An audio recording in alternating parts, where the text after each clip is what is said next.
Right now, the tech sector is experiencing an unusual spike in sentiment and momentum, both hovering around plus 0.80. This is noteworthy when compared to the historical baseline, indicating a significant shift in collective sentiment that we typically don't see during this time of year.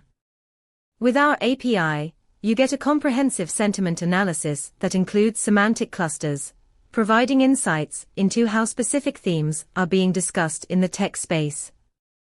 For instance, you could leverage this data to enhance your trading algorithms, allowing for real-time adjustments based on the current sentiment trends.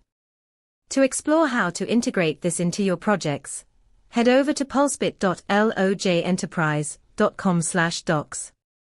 Let's turn insights into action.